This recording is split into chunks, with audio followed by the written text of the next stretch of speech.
Hey everybody, welcome to Module 4. This week, we review some technical aspects about integrating sources, and we engage with a peer review on your writing plan. At the same time, I'll be looking at the writing plan you developed in Module 3, so you'll be getting double feedback on this to help you move forward with the formal drafting of your milestone paper. While the majority of the actual graded work for this module will be around the peer review, it'll be helpful to really soak in that review of information on MindEdge about integrating sources. It starts with some tips on quotation, and in particular, I strongly favor tip number 2, which is make the quotation as short as possible. Often novice writers see the insertion of a quote as an opportunity to fill in space, as a crutch to help them reach a desired page or word count. However, using this crutch can actually hamper the effectiveness of your writing. The key in this is to remember your own importance to the paper you are writing. Your audience is there to listen to what you have to say. So you really have to keep your sources under control so that they don't wind up speaking louder than you. Yours should always be the most prominent voice in your writing.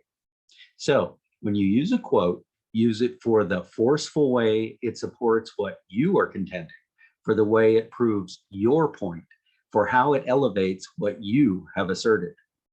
And keep that relationship in mind. The source should never replace you. It should only enhance what you have to say. Remember, academic writing is all about argumentation, and to do that effectively, you have to maintain a sense of authority as being the one who knows what this is all about.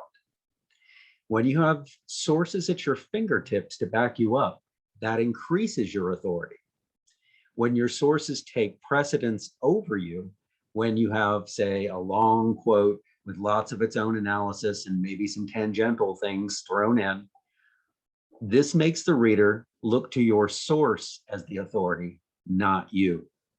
And if you do that enough, then the reader will make the conclusion that they may as well cut out the middleman, and that's you, and just go read your source to get what my father would have called the straight skinny. Now, the overview also talks about summary in conjunction with quoting. And this is because the other big option for dealing with sources is paraphrase, which is a type of pointed summary. What you should keep in mind about quoting versus paraphrase is that different styles stress these two different methods. In MLA, quoting is really favored, and this follows the philosophy of that style that strongly emphasizes the importance of authorship. In APA, paraphrase is really favored.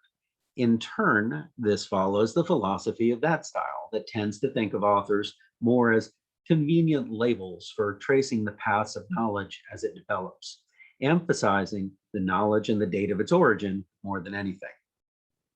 Now, both styles do use quotation and paraphrase, but they tend to favor one or the other. And this will be important to you as you read academic papers, as you research, and as you move on past composition 2. For our purposes, it's best that you demonstrate your abilities with both quotation and paraphrase. That will show what you can do, and it's also a good choice for keeping your reader involved by varying up your methods here and there. All right, so that's about it for this week. Again, this is going to be very busy. You're going to be very involved in the peer review process. I'll have some notes up for during the week in my announcements. If you need anything, if you have questions on anything, feel free and let me know. Oh, by the way, the peer review is done through discussion process. So that means this week, again, as we did in week 1, we'll have a due date on Thursday for those initial posts for the discussion for your, you're posting your own information about your writing plan. And then the responses will be due on Sunday. All right, so we've got a Thursday, Sunday due date split again. So remember to keep that in mind. And if you need anything, you know how to get a hold of me. Please do so. Adios, everybody.